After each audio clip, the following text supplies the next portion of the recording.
কদিন আগেই ওয়েম্বলিতে হৃদয় ভাঙার ক্ষত খালি চোখে দেখে বোঝার উপায় কই। চ্যাম্পিয়নশিপ প্লে অফের ফাইনাল হারের যন্ত্রণা একপাশে রেখে ঘরের ছেলে ফিরল ঘরে। শেফিল্ড, ইপিএলে প্রমোশন কিংবা পরের মৌসুমে সম্ভাব্য গন্তব্য, এত সব ভাবনা আপাতত সরিয়ে রাখতে পারেন হামজা দেওয়ান চৌধুরী। লাল সবুজ জার্সিতে অপেক্ষা ঘরের মাঠে অভিষেকের। হামজাকে নিয়ে বিমান পৌঁছায় নির্ধারিত সময়ের প্রায় ২৫ মিনিট পরে। তবে মাতৃভূমিতে পা রাখার পরে ওই ভ্রমণ ক্লান্তি ভুলে যান দেশের ফুটবলের পোস্টার বয়।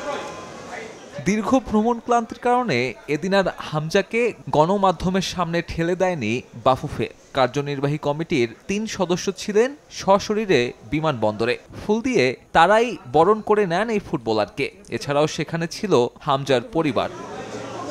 দেশে পা রেখেই সরাসরি টিম হোটেলে চলে যান হামজা। সেখানে রিপোর্টিং সেরে ঘণ্টা কয়েকের বিশ্রাম। প্রথম দিনেই হামজাকে অনুশীলনে পাচ্ছেন কোচ হাবিয়ার ক্যাব্রেরা। জাতীয় দলের অনুশীলন শুরু হয়েছে অবশ্য আরও ২ দিন আগে।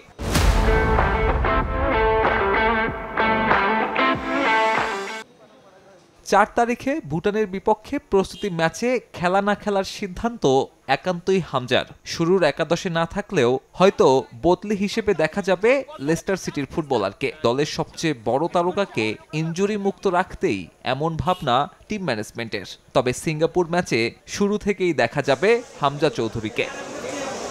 ওয়েম্বলির ফাইনাল হারের ক্ষত আর একটা লম্বা সফরের ক্লান্তি সবকিছু ছাপিয়ে হামজার কাঁধে এখন বাংলাদেশের দায়িত্ব। এবং সিঙ্গাপুর ম্যাচে বাংলাদেশের হয়ে হামজা নিজের রূপে কতটুকু জ্বলে উঠতে পারে তার উপরেই বাংলাদেশের টেবিল টপার হওয়ার সম্ভাবনা নির্ভর করছে। বিমানবন্দর থেকে সাব্বির মিথুন, সময় সংবাদ, ঢাকা।